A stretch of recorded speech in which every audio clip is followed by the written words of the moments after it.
Hello and welcome friends, आपके अपने channel motivation and meditation में आज हम लोग बात करेंगे अपने पिछले वीडियो को लेकर कि मानसिक तनाव को कैसे कम करें, यानी चिंता से कैसे दूर हो। तो उसमें जो जैसा टाइटल दिया हुआ है मैंने कि प्राणायाम के द्वारा हम अपने ब्रेन वेव्स को कैसे सुधार सकते हैं और उनका किस प्रकार से हमारे चित्त पे असर पड़ता है। तो आज की पूरी वीडियो इसी प्रकार से बढ़ेगी और थोड़ी सी छोटी सी वीडियो है, इसको आप बहुत ध्यान से देखें, स्किप ना करें। तो सबसे पहले ये जान लीजिए कि ब्रेन में जो हमारे वेव्स आते हैं उनको ईईजी से मापा जाता है और वो बोलते हैं उसको ईईजी मीन्स इलेक्ट्रोएन्सेफेलोग्राम। ये जो ईईजी है ये बेसिकली 5 प्रकार के हमारे ब्रेन में, हमारे मस्तिष्क में तरंगे उत्पन्न होती हैं जिनको हर्ट्ज के माध्यम से ये डिपिक्ट करता है। तो अल्फा है, बीटा है, थीटा है, आपके डेल्टा है और गामा रेज है। लेकिन प्रमुख हम लोग 4 ब्रेन वेव्स पे बात करेंगे और देखेंगे कि किस प्रकार से ये प्राणायाम से संबंधित है। तो इसको थोड़े में ही समझ लीजिए कि जो हमारे जैसे हम लोग पूरा जीवन जीते हैं 24 घंटे में, बातचीत करते हैं, खेलते कूदते हैं, टीवी देखते हैं, सोते हैं, म्यूजिक सुनते हैं, आराम करते हैं, तो उसमें ये विभिन्न प्रकार के क्रियाकलाप से विभिन्न प्रकार की ब्रेन वेव्स परिलक्षित होती है। तो जो बीटा वेव्स है वो हमारे अवेकन स्थिति में, यानी जो हम रोजमर्रा में जो जीवन जी रहे हैं, जैसे मैं अभी आपसे बात कर रहा हूँ तो उस समय भी बीटा वेव्स ही मेरा माइंड में, ब्रेन में मेन वही चल रही है। तो बीटा वेव, ये जो हर्ट्ज है, इसको प्रति सेकंड लहर के रूप में, कंपन के रूप में इसको नापते हैं। तो ये जो है वो 12 से 35 हर्ट्ज के बीच होती है बीटा वेव। और उसके बाद आता है अल्फा वेव, जिसको हम बोलते हैं कि रिलैक्स फॉर्म में, जो पूरे इस आज के वीडियो का मेन लक्ष्य भी है कि हम अल्फा वेव्स को जानें और उसमें ही मेन समय अपना पूरा जीवन का उसमें व्यतीत करें।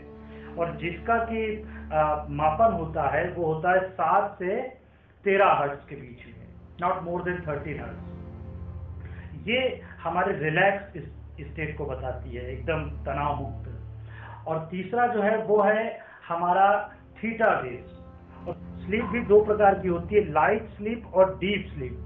तो थीटा वेव्स हमारी लाइट स्लीप को रिप्रेजेंट करती है। डीप स्लीप को जो रिप्रेजेंट करती है वो है हमारा, क्या कहते हैं, डेल्टा वेव्स। और डेल्टा वेव्स बहुत इंपॉर्टेंट है। डेल्टा वेव्स को समझना बहुत महत्वपूर्ण है क्योंकि ये हमारे हायर कॉन्शियसनेस से संबंधित है, जहाँ पे एकदम हम प्योर रिलैक्स फॉर्म में आ जाते हैं, मस्तिष्क में विचारों की कोई भी कंपन नहीं चलता है।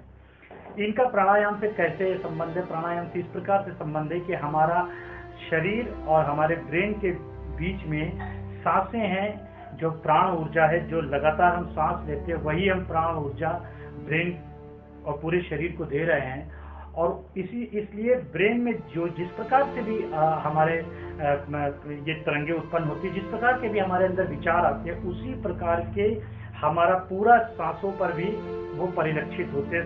सांसें रिप्रेजेंट करती है हमारे विचार को। शायद हमें मालूम नहीं हो, लेकिन ये फैक्ट है कि हमारे जो ब्रीथ है that represent our thought process also. तो ये अल्फा वेव्स की जो मैं बात कर रहा था, जो बेसिकली 7 से 13 हर्ट्ज के बीच में होती है, इसमें आपको अपने आप को ट्यून रखना है। आप देखेंगे कि जब आप एंगर में होते, गुस्से में होते, तो सांसें जल्दी चलती हैं क्योंकि गुस्से में है, आप उत्तेजना में है, एक्साइटेड हैं, बहुत जल्दी आप गुस्से में कुछ भी कर सकते हैं। वहीं पर आप देखेंगे कि जब आप डिप्रेशन में जाते हैं या किसी मानसिक तनाव में होते हैं तो सांसें छोटी होती जाती हैं। प्राणायाम का अर्थ ही है प्राणों का आयाम। पिछले वीडियोस में मैंने इस विषय में बताया है। जब आप पूरी तरीके से गहरी सांस लेते हैं तो हमारे मस्तिष्क में अल्फा वेव्स जनरेट होती हैं। आप देखेंगे कि कभी भी कोई भी व्यक्ति, चाहे वो मानसिक तनाव में हो, गुस्से में हो, एंजाइटी में हो, वो कभी भी डीप और शांतिपूर्वक सांस नहीं ले रहा होगा। इसको करते रहने के लिए आपको दिन में, प्रत्येक दिन में, चाहे वो सुबह का बना लीजिए, शाम का बना लीजिए, या सुबह शाम दोनों का बना लीजिए, आपको किसी भी प्रकार से अपने आप को प्राणायाम में देना है प्राणायाम करना है और इस प्राणायाम में ये महसूस करना है कि मेरे अंदर अल्फा वेव जनरेट हो रही है। वीडियो देखने के लिए धन्यवाद।